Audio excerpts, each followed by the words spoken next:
venir avec nous. Ouais, c'était trop tard. 1, 2, 3.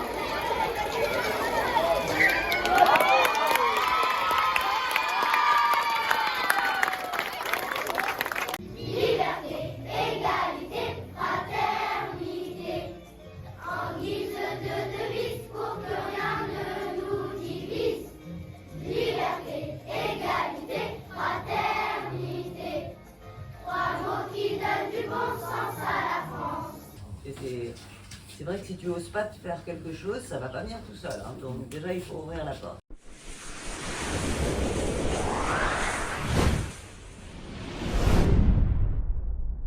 Claudie Aigneret est une personne remarquable, qui a su briser les barrières de la science et de l'espace et qui inspire des générations de jeunes filles et de jeunes garçons à poursuivre leurs rêves et atteindre des objectifs ambitieux.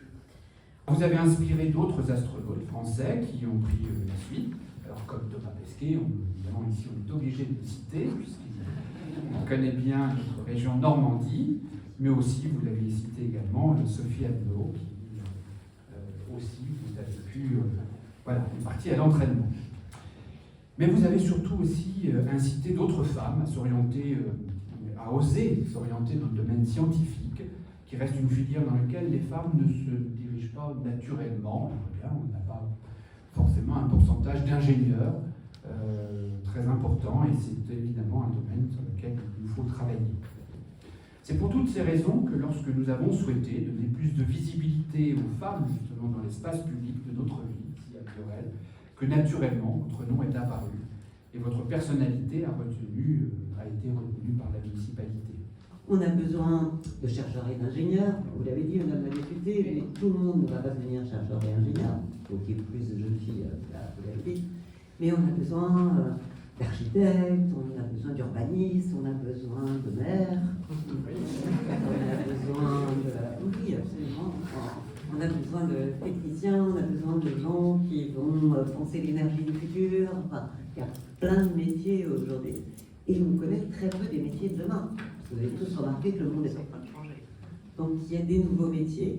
Donc gardez votre appétit, gardez votre curiosité, votre capacité d'étonnement, et je pense que l'école va vous faire grandir justement pour vous donner tous les outils.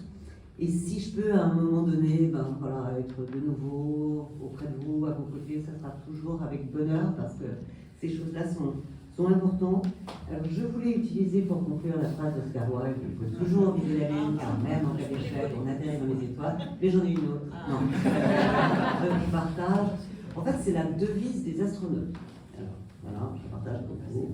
C'est per aspera ad astra. C'est du latin. Vous ferez peut-être encore du latin, pas l'école élémentaire, mais dans une classe après. Ça veut dire ad astra, ça veut dire jusqu'aux astres. Et per aspera, ça veut dire au travers des difficultés, des aspérités de la vie, tout ça. Et ben voilà, ça va pas être facile tous les jours, mais si vous êtes inspiré, curieux, bien accompagné, bien entouré, per aspera ad